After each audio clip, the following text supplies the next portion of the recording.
After receiving the divorce papers, I pretended to be naive and cut off all expenses for my mother-in-law's family. My ex-wife returned home confused, and the next day she became a laughingstock for the entire town. The envelope was sitting on the kitchen counter when I got home from work, propped against the fruit bowl like it belonged there. My wife's handwriting curved across the front in that familiar script I'd loved for 11 years. Inside was a single sheet of paper from Mitchell & Associates Family Law, and just like that, my entire world collapsed into 23 pages of legal terminology and boilerplate language about the dissolution of a marriage. I read through every clause twice, sitting alone at the table where we'd shared thousands of meals. The petition cited irreconcilable differences. Such a clean phrase for what I suspected was anything but clean. The document felt surprisingly heavy in my hands, each page a weight I hadn't anticipated carrying. Natalie wasn't home. She hadn't been home much lately, always at her mother's house in Clearview Heights helping with something or other. Her mother, Diane Prescott, had become increasingly demanding over the past 3 years, ever since Natalie's father passed away and left behind a comfortable inheritance that somehow never seemed comfortable enough. There was always a new crisis, a new expense, a new reason why Diane needed help that invariably translated into money flowing from my accounts to hers. I set the papers down carefully and walked to the window overlooking our backyard. We'd built this house together 7 years ago. The architectural plans were my design, every room crafted around conversations about our future. The nursery we'd painted soft yellow still sat empty upstairs, a monument to hopes that never materialized despite years of trying and thousands of dollars spent on fertility treatments that Natalie had eventually decided she no longer wanted to pursue. My phone buzzed with a text from my brother Marcus. "Still on for golf Saturday?" I stared at the screen for a long moment before typing back a simple confirmation. Life apparently continued regardless of divorce papers waiting on kitchen counters. The mundane reality of scheduled activities felt absurd against the backdrop of what I'd just discovered, yet there was something grounding about the normalcy of it. What Natalie didn't know, what she couldn't possibly have anticipated, was that I'd been quietly observing patterns for months. Small things at first. Credit card statements showing purchases at stores I'd never heard of. Cash withdrawals that didn't match any household needs I was aware of.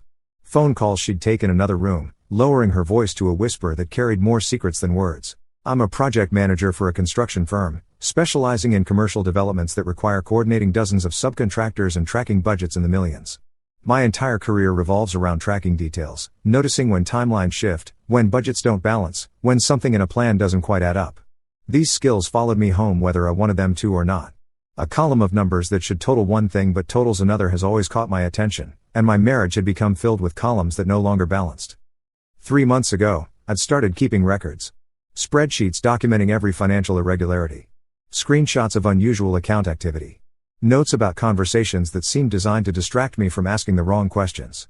I'd created a folder on my laptop, password protected and hidden within subfolders that looked like work files, containing everything I needed to understand what my marriage had actually become. The divorce papers, I realized, weren't the beginning of something. They were supposed to be the end of something she thought I hadn't noticed. She'd expected this moment to catch me off guard, to leave me reeling while she and her lawyer dictated terms from a position of psychological advantage. What she didn't understand was that I'd been preparing for this possibility even while hoping it would never materialize. Natalie came home around 9 that evening, breezing through the front door with shopping bags from stores at the outlet mall 40 minutes away. She paused when she saw me sitting in the living room with the television off, the envelope open on the coffee table between us.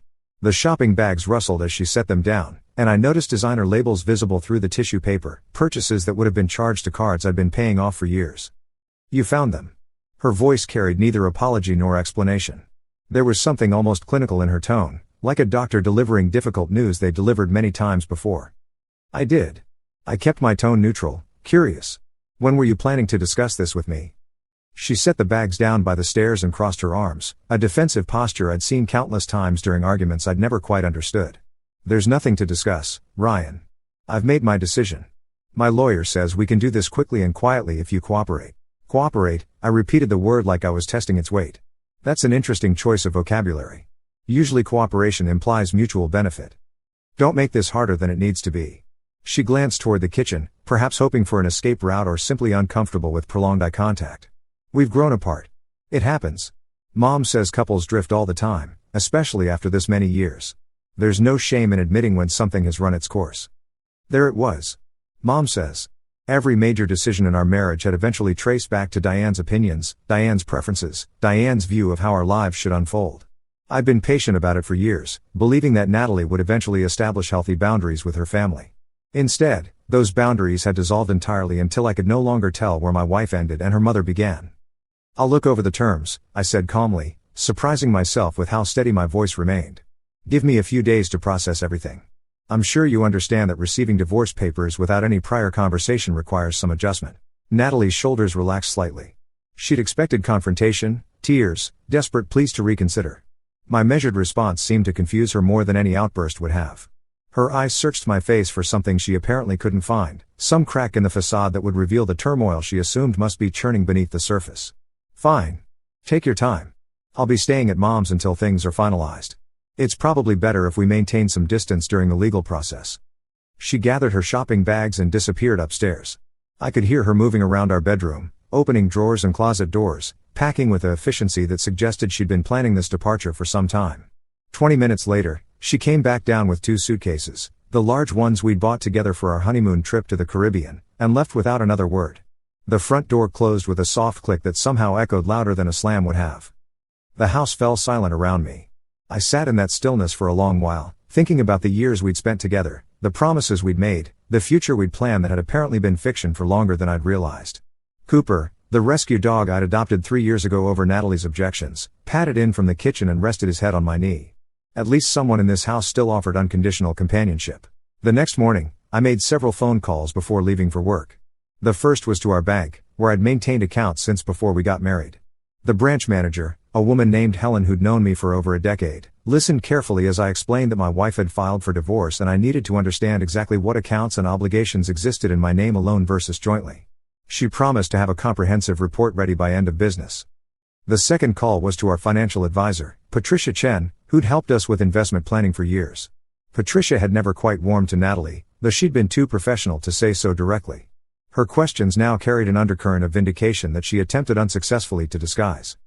The third call was to my own lawyer, David Keller, someone I'd consulted quietly 2 months prior when my suspicions first crystallized into certainty. David had been expecting this call. He'd prepared contingency plans for exactly this scenario, and now those plans could finally move from theoretical to operational. What Natalie didn't realize, what her mother definitely didn't understand, was that nearly all of the family finances flowed through accounts in my name. Our joint account held modest amounts for household expenses, but the real money, the savings and investments and property holdings, existed in structures I'd established years before we married. Natalie had never shown interest in the details. She preferred to hand me receipts and let me handle the bookkeeping, treating money management as something tedious that husbands did while wives focused on more interesting pursuits.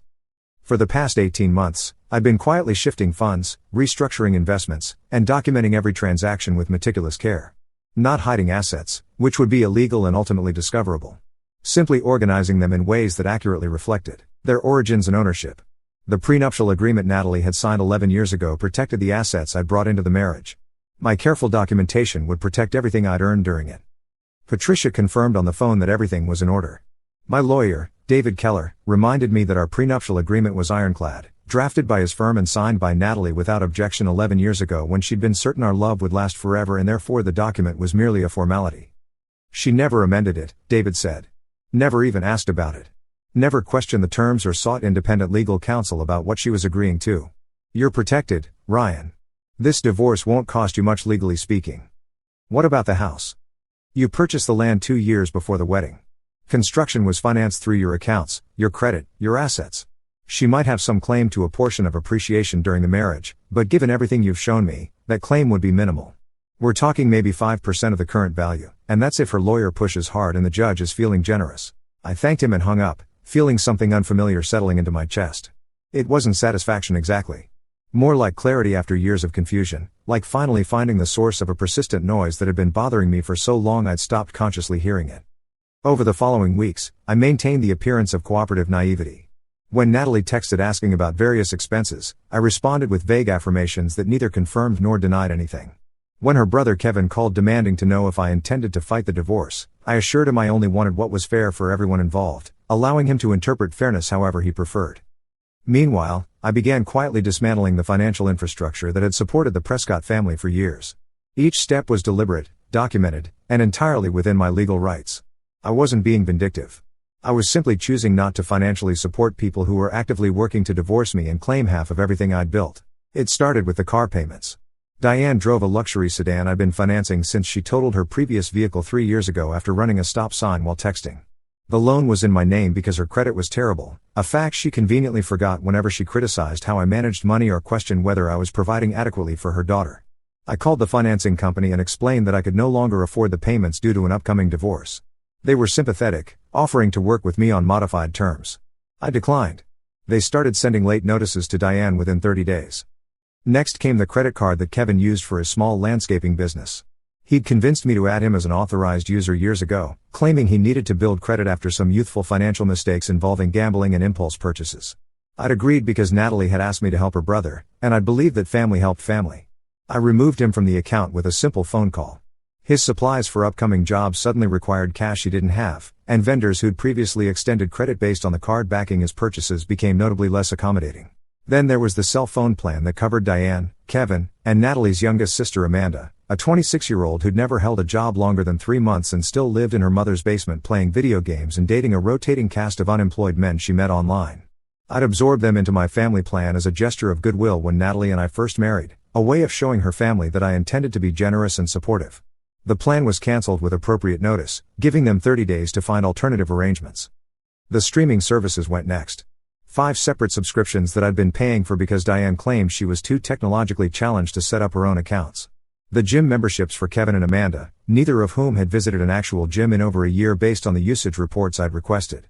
The subscription boxes that arrived at Diane's house monthly filled with items she'd convinced me she needed for her home wellness journey that had produced no discernible wellness improvements in anyone. One by one, the threads connecting my wallet to the Prescott family were carefully severed. Each cancellation was handled politely, with proper notice, through entirely legal channels. I kept records of every transaction, every phone call, every confirmation number, building a paper trail that would demonstrate beyond any reasonable doubt that I was simply managing my own finances responsibly during a period of significant life transition. The first confused phone call came from Amanda on a Tuesday afternoon.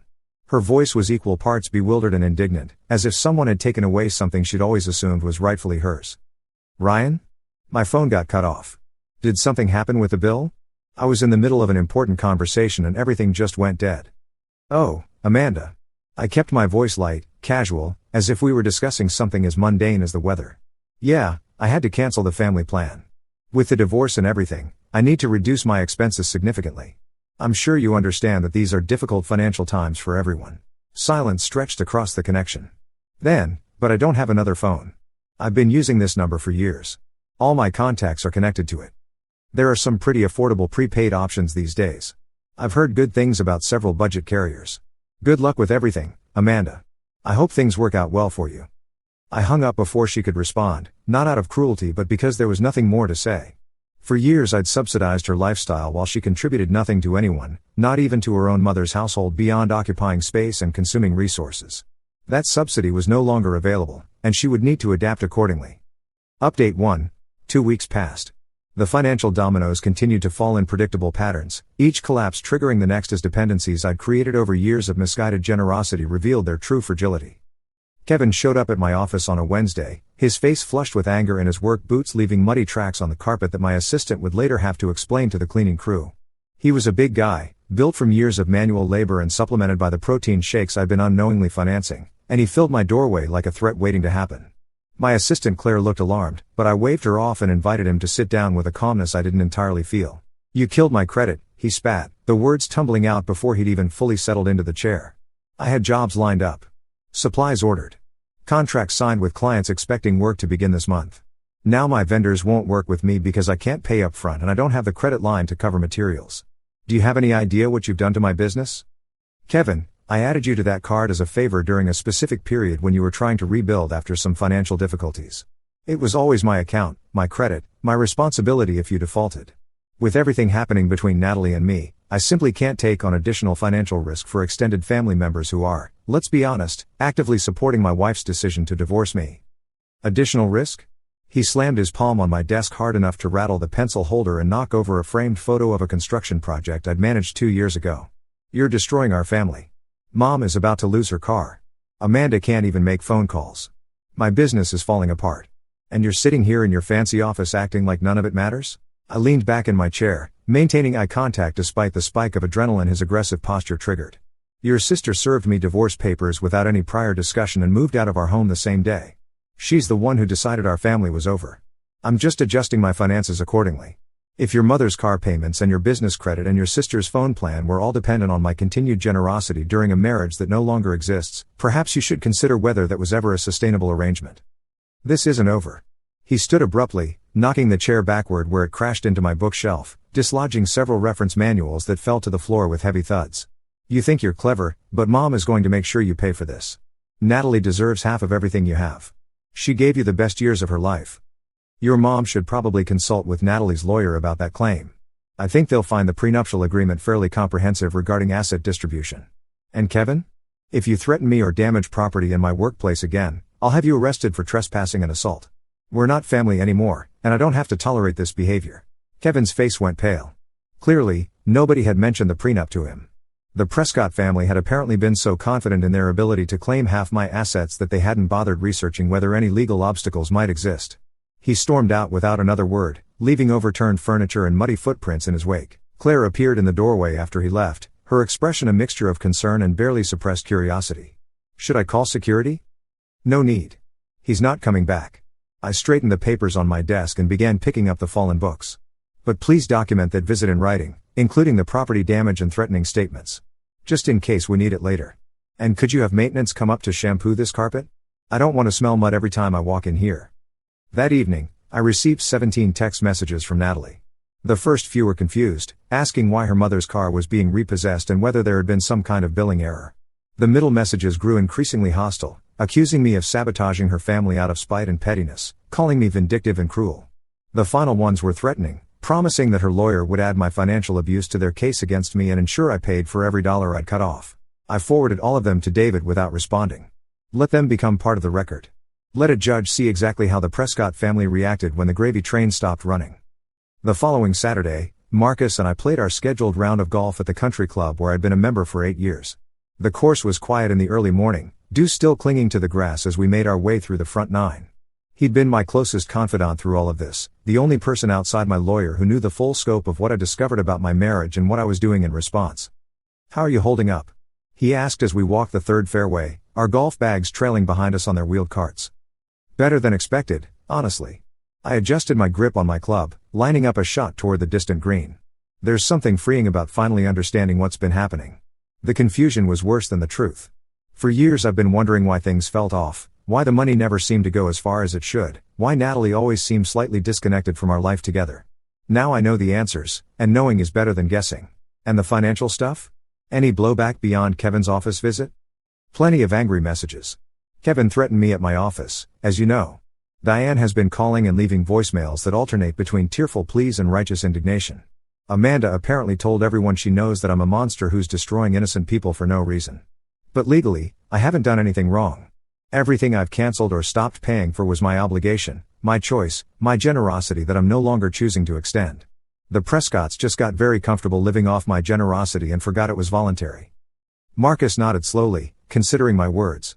What about the other thing? The stuff you found about where Natalie's really been spending her time? I hadn't told him everything, but I'd shared enough for him to understand the broader picture. The cash withdrawals that matched purchases at jewelry stores I'd never visited. The afternoon errands that lasted 4 hours. The credit card receipts from hotels in cities where Natalie supposedly had work conferences that her former employer knew nothing about when I'd casually inquired. David says we have enough for a counterfiling. Fault-based divorce. It changes the calculus significantly in terms of asset distribution and alimony claims. Are you going to use it? I lined up my shot and swung. The ball arced perfectly toward the green, landing within 15 feet of the pin. Not yet. I want to see how far Diane pushes things first. Let them think they're in control a while longer. Let them make demands and threats and mistakes. Then, when they've committed fully to their strategy, we'll reveal exactly how much we know and exactly how strong our position actually is. Marcus whistled low, a sound of reluctant admiration. That's cold, man. Playing the long game. Maybe. But they've been cold to me for years without me realizing it. They've treated me like an ATM with legs, someone to be managed and manipulated rather than respected and valued. I just didn't understand until I started paying attention to something other than keeping everyone happy. Now I'm playing by different rules, and those rules favor people who document everything and keep their emotions in check. The week after Kevin's visit, Diane herself called. I answered on the fourth ring, settling into my home office chair as her voice crackled through the speaker. The contrast between her initial tone and what I knew was coming provided a kind of grim entertainment. Ryan. We need to talk about what you're doing to this family. Her voice trembled with barely contained fury disguised as maternal concern. Diane. What exactly am I doing? I'm genuinely curious how you'd characterize the situation. You know perfectly well. The car. The phones. Kevin's business credit. You're punishing innocent people because you're upset about the divorce. You're taking out your frustration on people who did nothing wrong, who always welcomed you into our family, who treated you like one of our own. I'm not punishing anyone. I'm simply choosing not to subsidize people who are actively supporting my wife's effort to divorce me and take half my assets. Your daughter filed for divorce. Your daughter decided our marriage was over. And in response, I'm choosing to focus my financial resources on my own needs rather than continuing to support her extended family. Seems reasonable to me. Natalie deserves compensation for 11 years of marriage. She put her career on hold for you. She supported your ambitions while sacrificing her own dreams. She gave you the best years of her life, and this is how you repay her? I laughed before I could stop myself, a sharp sound that probably carried more bitterness than I intended. Her career? She quit her administrative assistant job 6 months after we got married because she said working full-time was too stressful. I supported her decision to stay home even though we never had children to care for, even though the nursery we prepared together sat empty year after year. I paid for her hobbies, her shopping, her spa treatments, her time with friends, her expensive coffee habit, her subscription services, her gym membership she rarely used. I worked 50-hour weeks while she slept until 10 and spent afternoons at your house complaining about how difficult her life was. Please don't lecture me about sacrifice, Diane. I know exactly what sacrifices were made in this marriage, and I know exactly who made them. The silence on her end was satisfying in a way I probably shouldn't have enjoyed. For the first time in 11 years, I'd said what I actually thought instead of what would keep the peace. You'll regret this, she finally said, her voice tight with fury. When this goes to court, everyone will see what kind of man you really are. Everyone will understand how you treated my daughter and my family. I look forward to that day with genuine anticipation. Make sure your daughter's lawyer reviews that prenuptial agreement carefully before making any more threats. And maybe ask Natalie about her friendship with someone named Derek Morrison. That might be relevant to the court proceedings you're so eager to pursue. I hung up before she could respond, my heart pounding with the adrenaline of finally speaking truth to someone who had controlled my family dynamics for far too long. Derek Morrison was an insurance agent who'd sold us our homeowner's policy 4 years ago. He was charming, successful, and married with 2 kids of his own, a boy and a girl who appeared in the family photos on his desk when we'd signed our policy documents. He was also, based on phone records and location data I'd painstakingly collected over months of careful observation, the man my wife had been seeing for at least 18 months. I hadn't confirmed this through surveillance or anything dramatic like hiring a private investigator. I'd simply noticed patterns the way I noticed patterns in everything. His name appeared too often in her contacts for a simple business relationship. Her calendar showed meetings at coffee shops near his office on days she claimed to be elsewhere entirely. And there were the receipts, those telling receipts, from hotels where they'd apparently conducted their affair while I managed spreadsheets at home and believed my marriage was simply going through a rough patch that patience and understanding would eventually resolve. David advised me to wait before deploying this information in our legal proceedings.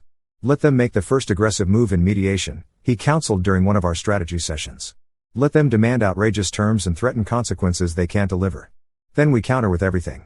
The impact will be much greater if they've already committed to a position that our evidence completely undermines. So I waited. The financial pressure on the Prescott family continued to mount while I went about my daily life with surprising normalcy, finding that the removal of my marriage's constant low-grade stress had left room for a kind of peace I hadn't experienced in years. Amanda lost her apartment because she'd been relying on loans from Diane to cover rent, and Diane no longer had the luxury car she'd been using as collateral for those informal family loans. Kevin's landscaping business missed several major contracts because vendors demanded cash up front, and the resulting cash flow problems caused him to lose clients, who'd prepaid for spring work and now demanded refunds he couldn't provide.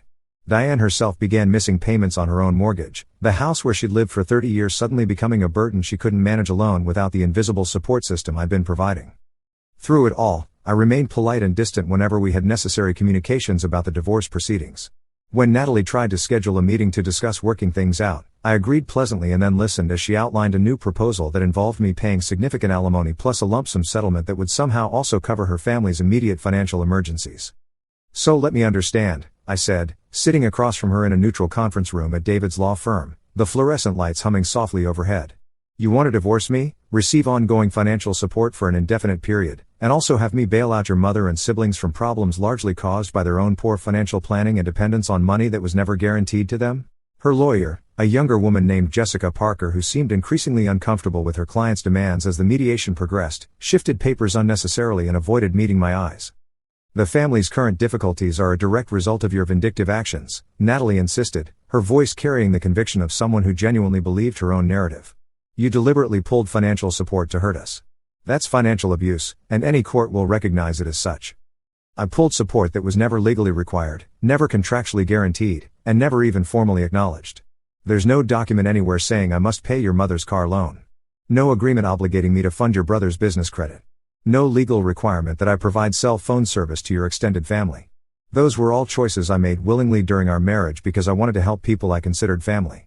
Our marriage which you ended, unilaterally, without discussion. This is vindictive, she repeated, as if saying it again would make it true. This is clarity. I leaned forward slightly, making sure she could see my eyes. Here's what I propose instead of your fantasy scenario. We follow the prenuptial agreement exactly as written. You receive a modest settlement reflecting your minimal contributions to our marital assets over 11 years. We divide household items fairly according to a neutral appraisal. The house stays with me, since I designed it, financed it, built it, and maintained it with money I earned while you shopped and visited your mother. And we go our separate ways without any further financial entanglement whatsoever. That's completely unacceptable. My lawyer will never agree to those terms. Then I suppose we'll proceed to court and let a judge decide. I nodded to David, who opened a thick folder that had been sitting unopened on the table throughout our conversation. Before you make that decision, though, your lawyer might want to review some information we've compiled regarding grounds for a fault-based counterfiling against you. David slid a stack of documents across the polished conference table. Phone records showing call patterns between Natalie and Derek Morrison. Hotel receipts from establishments neither of us had ever visited together. Credit card statements showing purchases at men's clothing stores in sizes that didn't match mine. A printed timeline correlating Natalie's stated whereabouts with Derek Morrison's schedule over an 18-month period, showing an unmistakable pattern of regular contact during hours when she'd claimed to be elsewhere. The color drained from Natalie's face as she flipped through the pages.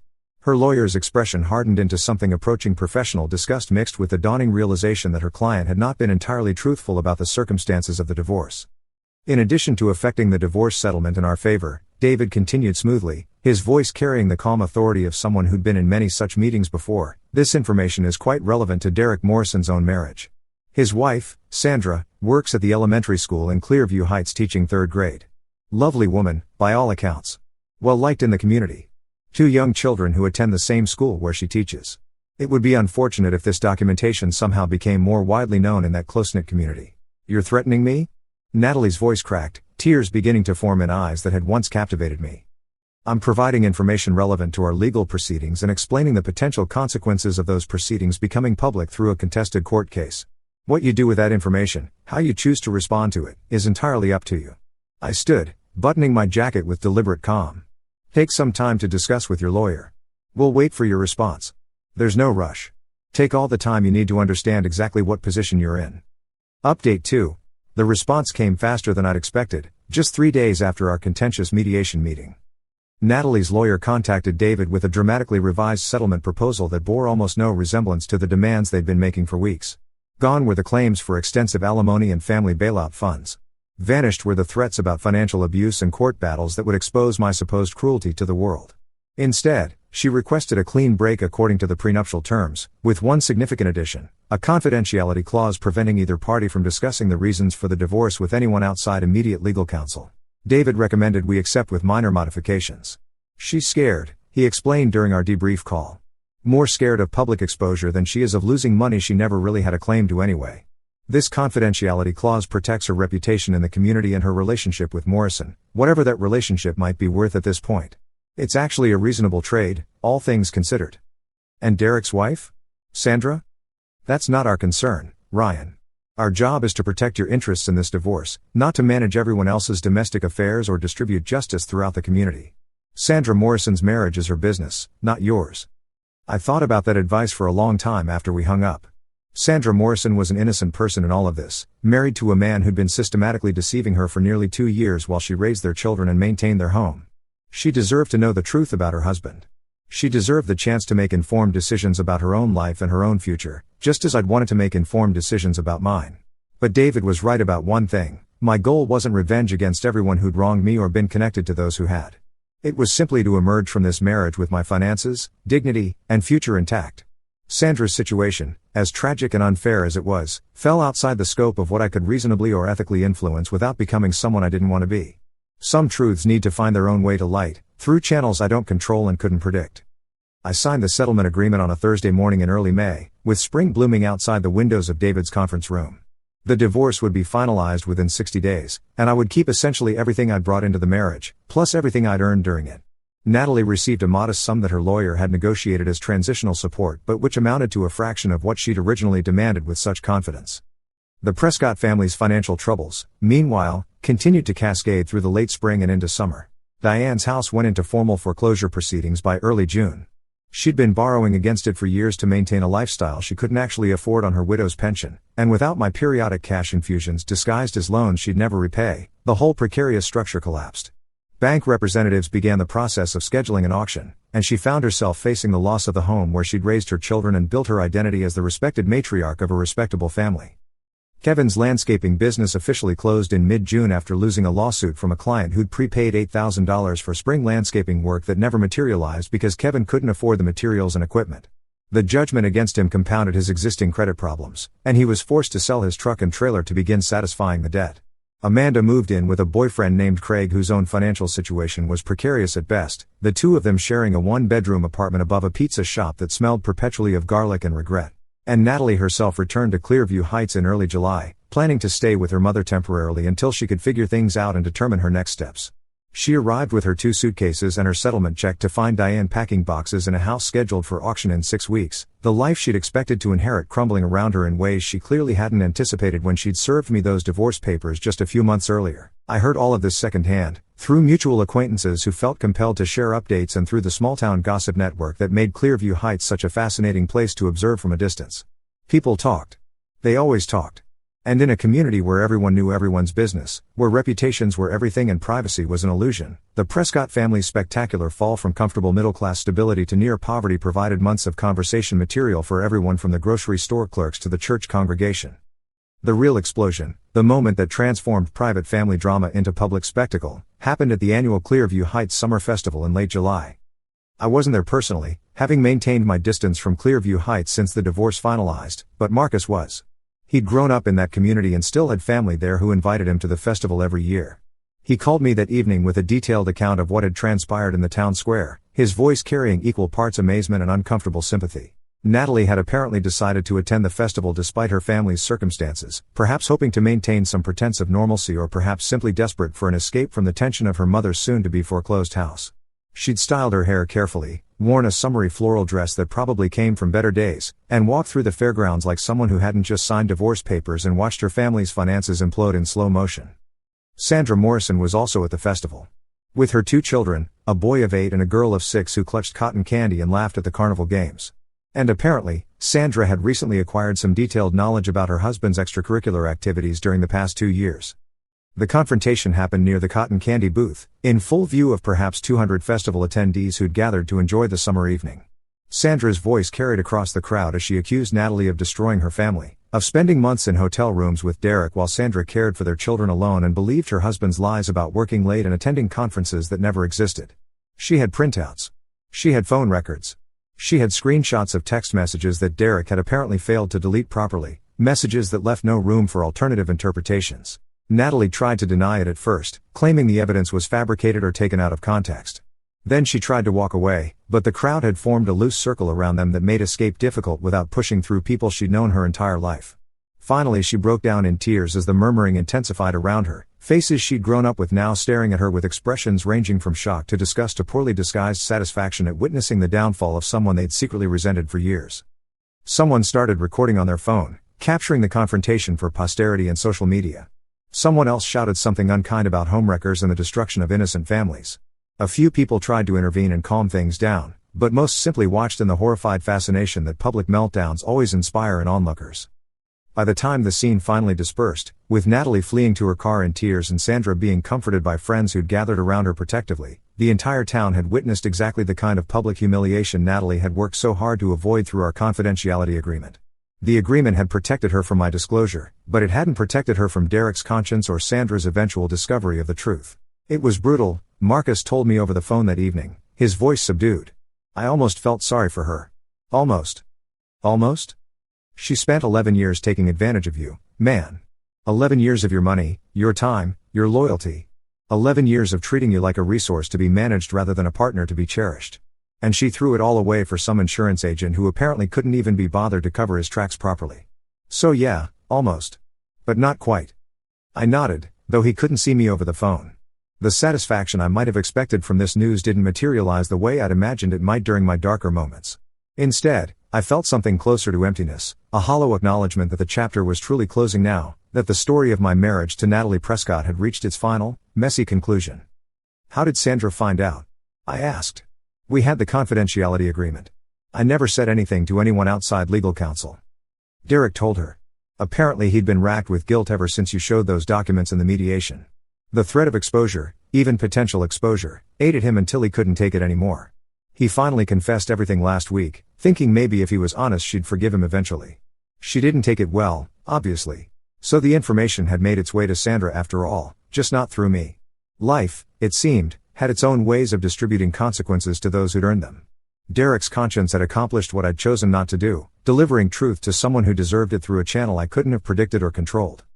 The weeks following the festival brought a strange kind of peace to my life. My divorce was finalized in August, the official paperwork arriving with bureaucratic indifference to all the human drama that had preceded it. I kept the house I'd designed and built with my own vision. I kept my savings and my investments and my career and my future. I kept Cooper, who'd been my loyal companion through the worst of it and who deserved a stable home more than most people I knew. Natalie left Clearview Heights entirely within a week of the festival confrontation, moving to her cousin's apartment in a city 3 hours away where nobody knew her face or her story or the details of her public humiliation. I heard through the grapevine that she'd gotten a job at a call center, entry-level customer service work that probably felt like a significant step down from the comfortable life she'd expected to continue living indefinitely on someone else's dime. Diane lost her house as scheduled in the late August auction. She moved into a small rental apartment with Amanda, the two of them sharing cramped space they both clearly resented while trying to rebuild lives that had been built on foundations of other people's generosity rather than their own efforts or resources. Kevin filed for personal bankruptcy in September and took a job working for someone else's landscaping company, showing up in a uniform he didn't own to perform work for clients he couldn't claim, a bitter come-down for someone who'd once dreamed of building an empire in the lawn care industry. Derek and Sandra Morrison attempted marriage counseling for a few months before quietly filing for divorce themselves in the fall.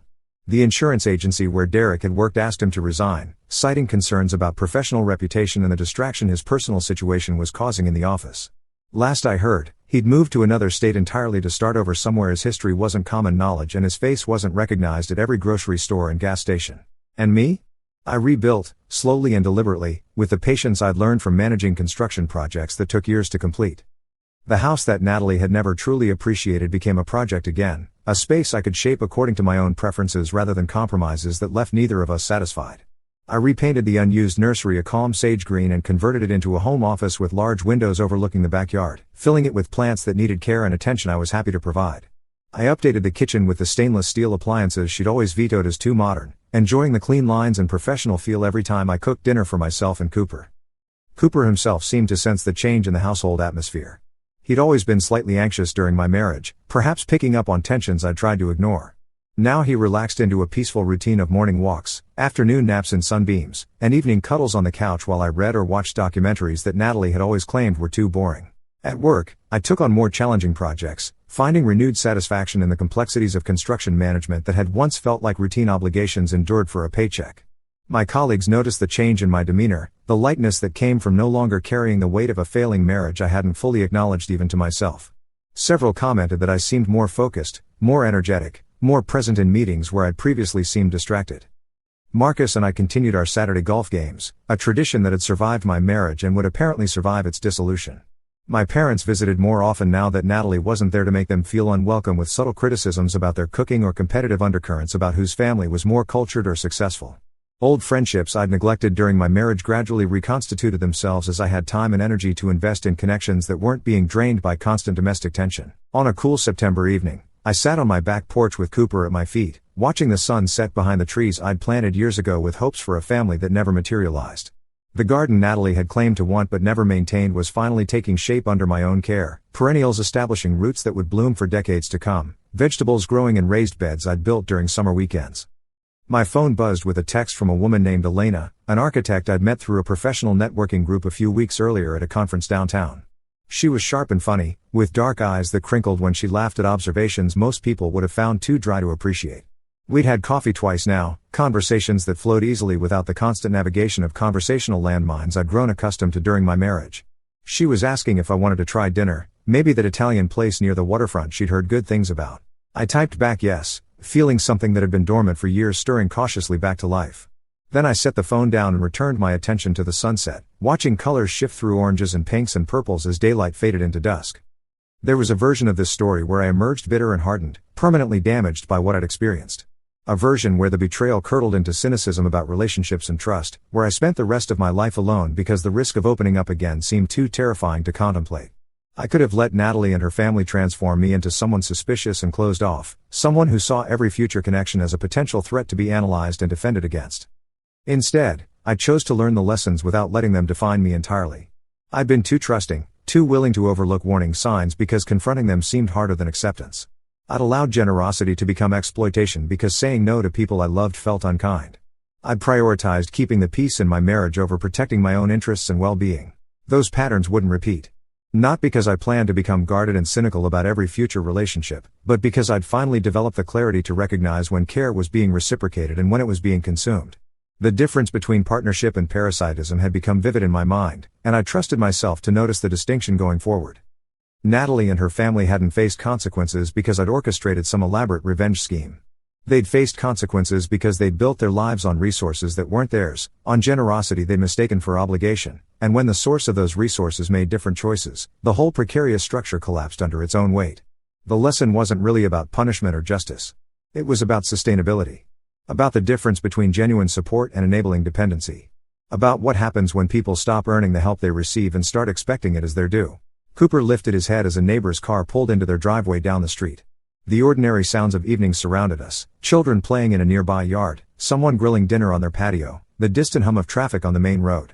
Normal life, continuing as it always had, indifferent to the dramas playing out in individual homes and hearts. My marriage had failed, but I hadn't. My trust had been violated, but I'd recovered. My generosity had been exploited, but I'd learned to protect it without abandoning it entirely. The future stretched ahead, uncertain but promising, filled with possibilities I couldn't have imagined while trapped in a marriage that had been slowly draining me for years. The sunset painted the sky in shades of orange and pink, light filtering through clouds that hadn't existed an hour ago. Tomorrow I'd wake up in a house that was finally, unambiguously mine. I'd go to work at a job I was good at. I'd come home to a dog who asked nothing more than companionship and occasional treats. I'd text Elena about dinner plans and feel the unfamiliar flutter of anticipation that came with new possibilities and second chances. And somewhere, in a city 3 hours away, Natalie was probably doing something similar, waking up, going to work, coming home to a cramped apartment that bore no resemblance to the life she'd expected to lead. Starting over in ways she'd never imagined needing to. Maybe she'd eventually learn something from the experience, some hard-won wisdom about the difference between entitlement and earning, between taking and receiving. Maybe she'd spend years blaming me for consequences that originated in her own choices and her family's dependencies. Either way, it wasn't my concern anymore. The chapter was closed. The story continued. And for the first time in years, I was actually looking forward to seeing where it might lead. Sometimes the greatest act of love is choosing yourself. When someone you trusted betrays that trust, the path forward isn't about revenge or bitterness, but about rediscovering your own worth and rebuilding on foundations that belong entirely to you. You are not defined by how others have treated you, but by how you choose to rise afterward.